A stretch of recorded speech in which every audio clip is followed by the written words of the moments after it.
देखिए, जिन बच्चों ने कार्बोहाइड्रेट पढ़ा होगा उन्होंने पेंटोज शुगर के बारे में थोड़ा सा आइडिया उनको होगा। जिन बच्चों ने नहीं पढ़ा है उनको मैं बता दूं, पेंटोज शुगर होता है क्या कि 5 कार्बन रिंग होती है, यानी कि 5 मेंबर्ड कार्बन रिंग होता है। It is a 5 membered carbon ring होता है, ठीक है। और बेसिकली ये कौन सा शुगर का फॉर्म होता है, तो फ्यूरानोज फॉर्म होता है, ठीक है। देखिए, दो तरह के फॉर्म्स बताए जाते हैं जब आप पढ़ते हैं। एक होता है पायरेनोज शुगर का, तो वो इस तरह से बनता है, पायरान इसको कहते हैं, ठीक है ना, पायरान या पायरेनोज, ठीक है। पायरान फॉर्म है, इसको हम कहते हैं पायरेनोज फॉर्म। और दूसरा जो फॉर्म होता है इसे हम कहते हैं फ्यूरान।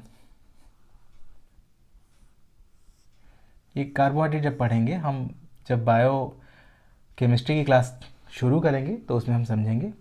ये कहलाता है फ्यूरान और इस फॉर्म को हम कहते हैं फ्यूरानोज फॉर्म। तो न्यूक्लिक एसिड्स में यही वाला फॉर्म पाया जाता है, फ्यूरानोज फॉर्म। जो शुगर मॉलिक्यूल होते हैं वो फ्यूरानोज फॉर्म वाले होते हैं, पायरेनोज वाले नहीं होते हैं। ये थोड़ा सा समझाने के पॉइंट ऑफ व्यू से मैंने आपको बताया। तो ये क्या होंगे, पायरेनोज फॉर्म वाले नहीं पाए जाएंगे, फ्यूरानोज फॉर्म वाले शुगर मॉलिक्यूल्स न्यूक्लिक एसिड्स में पाए जाते हैं। और ये मोनोसैकेराइड्स होते हैं। तो basically pentose sugar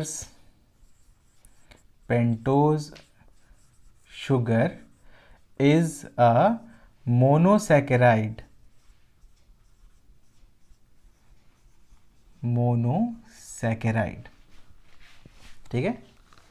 pentose sugar is a monosaccharide.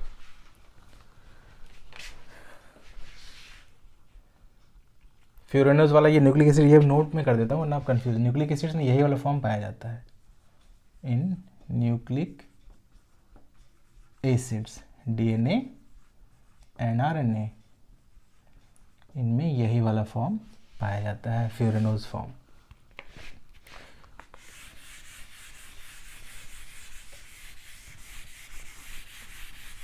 अभी ये टॉपिक ख़त्म नहीं हुआ है, मतलब ये पेंटोज शुगर की बात अभी करनी बाकी है। मैं सीधे सीधे आपको बता देता हूँ ना। देखिए, अब पेंटोज शुगर ये पाए जाते हैं, ठीक है। ये 2 टाइप्स के होते हैं और इन्हीं के नाम पे न्यूक्लिक एसिड्स का नाम हो गया, इन्हीं के टाइप्स पे, ठीक है। 2 टाइप्स। पहला जो टाइप है उसे कहते हैं राइबोज शुगर। अब जाहिर सी बात है, राइबोज शुगर, इसका मॉलिक्यूलर फार्मूला होता है C5H10O5। Molecular formula is C5H10O5। और स्ट्रक्चर देखें अगर,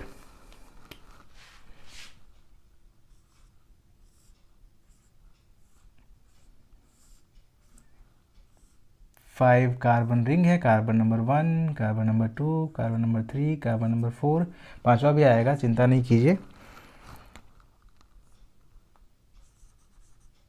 CH2OH, ठीक है, OH H H, थोड़ा सा मैं इधर ड्रॉ करता हूँ, OH H OH और H। तो carbon number 1, carbon number 2, carbon number 3, carbon number 4 and carbon number 5, ये क्राउन के जैसा स्ट्रक्चर होता है, ठीक है। तो इसको आप अगर ऐसे ड्रॉ कर लेंगे तो भी कोई समस्या नहीं है। बुक्स में ऐसे ही ड्रॉ किया हुआ होगा, आप वैसे भी ड्रॉ कर सकते हैं और ऐसे भी ड्रॉ कर सकते हैं, आपको कोई प्रॉब्लम नहीं होगी। आपको समझ में आना चाहिए चीज़ें, ठीक है। तो ये स्ट्रक्चर होता है राइबोज शुगर का।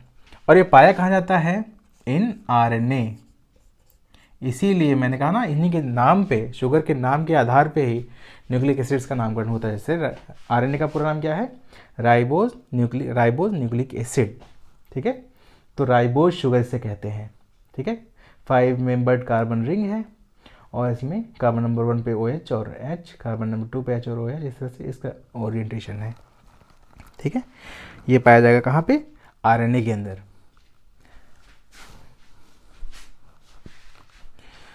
जो दूसरे प्रकार का शुगर है, यानी कि दूसरे प्रकार का पेंटोज शुगर है, वो डीएनए में पाया जाता है, and that is called as deoxy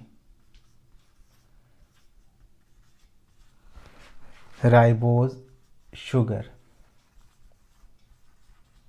इसका मॉलिक्यूलर फॉर्मूला भैया C5H10O4 होता है। C5H10O4। O4 कैसे होता है, इसे तो उसका डीऑक्सी बोलते हैं, वो हम देखते हैं। देखिए होता क्या है कि डीऑक्सी राइबोज शुगर में सारा स्ट्रक्चर तो सेम होता है, जैसा कि राइबोज शुगर में है, बट द प्रॉब्लम इज कि इसमें सेकेंड पोजीशन के कार्बन पे एक ऑक्सीजन की कमी होती है। It lacks an oxygen at second carbon. अभी मैं बताता हूँ उसको कैसे।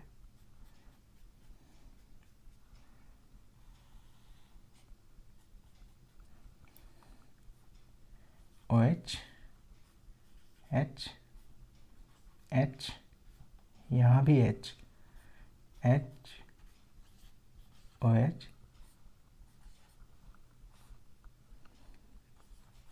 CH2OH, और ये रहा कार्बन नंबर 5। मैं अलग कलर से कर देता हूँ नंबरिंग, सो दैट आपको आसानी होगी देखने में स्ट्रक्चर। उस वाले में मैंने एक ही कलर से ड्रॉ कर दिया था, तो there might be some problem. वैसे क्लियर तो दिख रहा होगा आप लोगों को।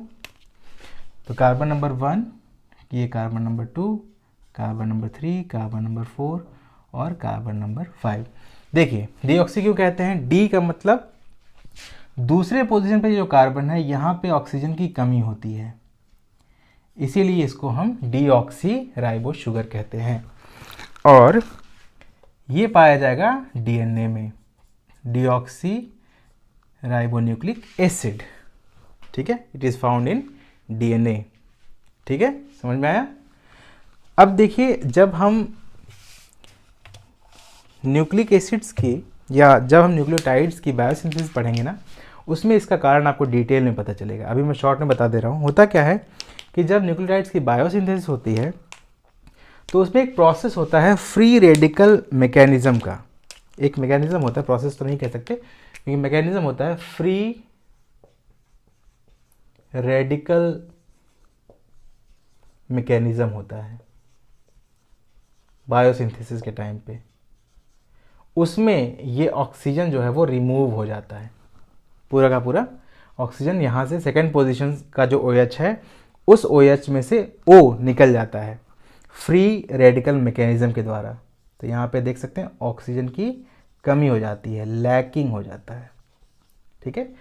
कौन से प्रोसेस में, फ्री रेडिकल मैकेनिज्म के द्वारा। इसीलिए यहाँ पे ऑक्सीजन की कमी होती है और इसीलिए हम इसको कहते हैं डीऑक्सी राइबोज शुगर, और ये डीएनए में पाया जाता है डीऑक्सी राइबोन्यूक्लिक एसिड, ठीक है। तो this is all for today. I think आपको टॉपिक समझ में आए होंगे। कहीं पे अगर कोई कन्फ्यूजन रह गया है, कहीं पे टॉपिक समझ में नहीं आया, या कोई भी टॉपिक के दौरान कोई चीज़ समझ में नहीं आई है, तो आप प्लीज़ कमेंट बॉक्स में अपने व्यूज़, अपने क्वेश्चंस, अपने कन्फ्यूजन्स शेयर कीजिए, जिससे मैं उनका त्वरित निदान या त्वरित हल, बहुत ज़्यादा हिंदी हो गई, खैर उसको मैं आपको समझा सकूं, अच्छे से वहाँ पे एक्सप्लेन कर सकूं, ठीक है। तो इसको पढ़ लीजिए, अच्छे से रिवाइज़ कर लीजिए, समझ लीजिए। इसके मतलब न्यूक्लिक एसिड वाला जो लेक्चर वीडियो का सीरीज़ है, अगले वीडियो में हम और टॉपिक पे बात करेंगे, ठीक है। अब अगले वीडियो में बता देता हूँ आपको, जो अगला इस सीरीज़ का जो अगला वीडियो होगा, बायोस्टेट वाला नहीं, इस सीरीज़ का जो अगला वीडियो होगा उसमें वो हम ये देखेंगे कि न्यूक्लियोसाइड्स का फॉर्मेशन कैसे होता है, कैसे बनते हैं, कितने कितने प्रकार के डीएनए और आरएनए में होते हैं, ठीक है। तो ये चीज़ें हम देखेंगे, स्लोली हम आगे बढ़ेंगे ताकि आपका कॉन्सेप्ट क्लियर हो।